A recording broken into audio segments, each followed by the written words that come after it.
is true. I was in the Gaza Strip. I was in the Gaza Strip 2 years ago when you were being bombed by the Israelis. I'm asking you now about Saturday's attack, how you can justify, the kidnap of innocent men, women and children, the killing, the massacre of innocent men, women and children. How can you justify that? Well, look, you are asking the wrong question. I'm telling you, you are still asking the wrong question. There is thousands of Palestinians who have been killed and no one is listening to their cause.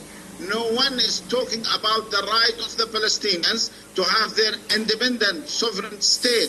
Why the resistance in the cause? You have to blame the international community who did not make the needed pressure on Israel to apply the international resolutions. If it weren't for your actions, on Saturday, the Israeli army would now not be bombing the Gaza Strip. No. Hundreds of innocent Palestinians who are dying today in the Gaza Strip would not be dying. This is on you, sir. This is on you. No, this is on your hands, the British government who created Israel on our lands. This is a fact which you don't want to listen to.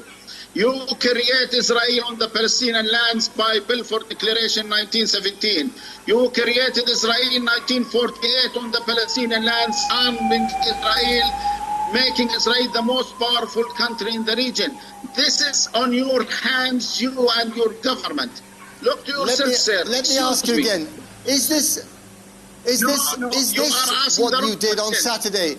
Not basically a suicide mission. You're not going to get rid of the Israelis. They are here to stay, just like you're here to stay in this neighborhood. There has to be some kind of sharing of the turf. There has to be, at the end of the day, some degree of dialogue, perhaps a two-state solution.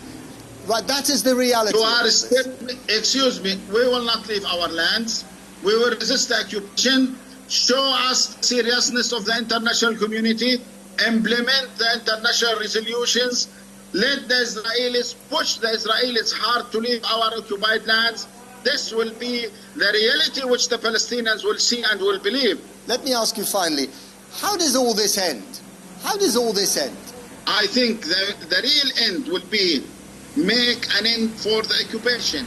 Concentrate on the main cause of the problem, the occupation. And what's your plan for the hostages that you're holding inside Gaza? Will you release them peacefully? There is prisoners of war prisoners, and there will be after the prisoners of war. They are children, they are old people, they are civilians. That is what the Israelis are saying. We didn't talk about even the numbers or the names. We want our prisoners in the Israeli jails back, and that would be a prisoners exchange. Can you guarantee the safety of the hostages that you're holding? Well, you know that we've kept Gilad Shalit for 5 years. He was safe, he wasn't injured, he was well treated, no one harmed him. Okay, but so can you give me a guarantee tonight on this program that you will treat those hostages safely, treat them well? Excuse me, we have experience in that. Everyone knows that.